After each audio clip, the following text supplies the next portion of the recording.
And we have some new video here into the Weather Channel showing the impacts of Hurricane Irene being felt in Rhode Island. Now, this video out of Providence, you can see the waves crashing onto the shore.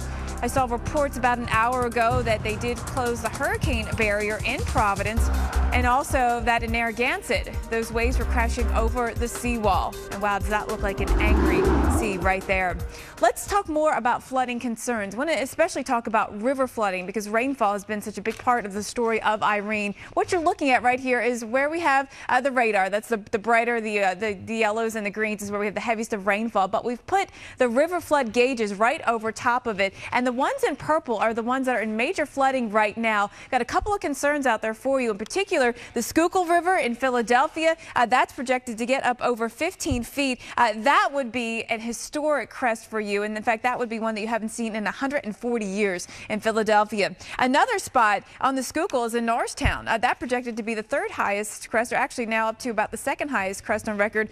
Really right up there with September 1999, which many of you remember as Floyd. And for many of you, Floyd might have been the last time you were getting that water out of your basement. So you're sucking out with the wet vac and the sub pumps this morning, trying to get those basements with water free. We're concerned also into New Jersey too. The Passaic River at Little Falls, it's another spot concerned about getting up to major flooding and then staying there for several days. In fact, looking at some of the projections, it could still be Wednesday that you could be dealing with major flooding at Little Falls there on the Passaic River. And there's a number of spots we're watching. Let's show you some new video that we have now just coming in. This is, wow, this is live. Look at this.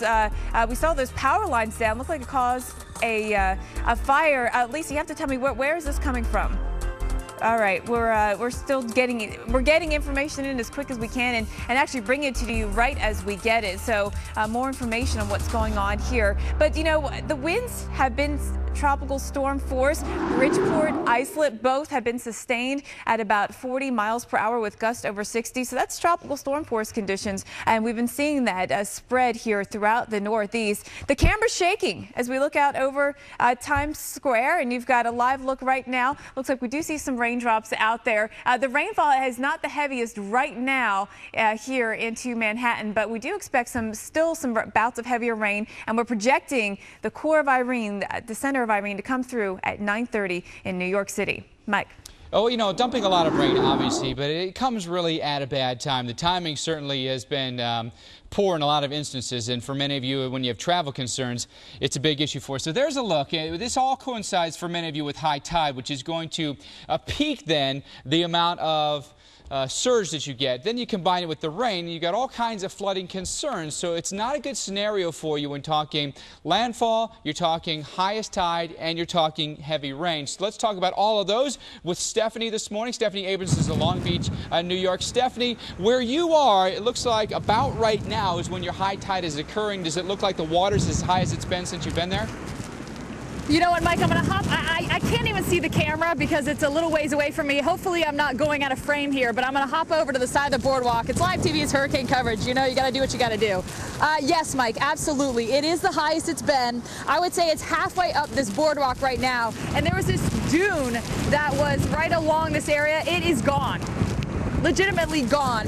And I don't know if the camera can get these dunes over here that we had been showing you around that lifeguard station. They look remarkably different than they did yesterday. The waves and the water have been eating away at those dunes. And I was thinking about earlier doing my broadcast standing on top of those dunes until I saw huge chunks getting eaten away. Now, there's also flooding here in front of me. This is where the residents are.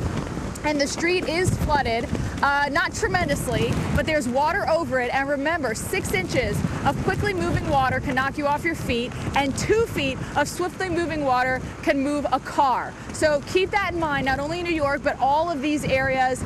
Mike, not a lot of wind damage to speak of that I can see right in front of me. We have seen a little bit of debris, some insulation, and also maybe some of those tiles from someone's house. But that's all we've seen so far. Mike, for the record, I got a hold of my producers.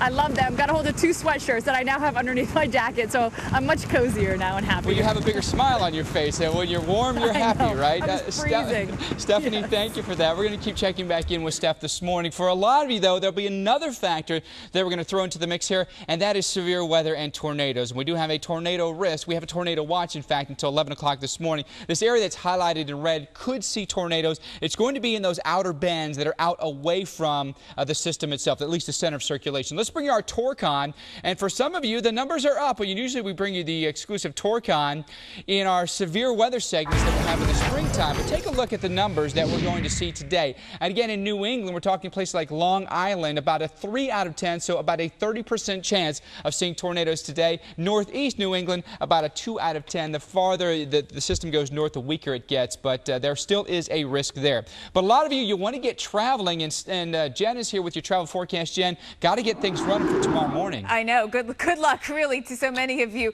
We still have the airports closed. All of New York's airports are closed. New York, the JFK, LaGuardia, and Newark. The Philadelphia airport closed. Now, when might they reopen? I mean, Boston, you are technically open, but most of the flights have been canceled.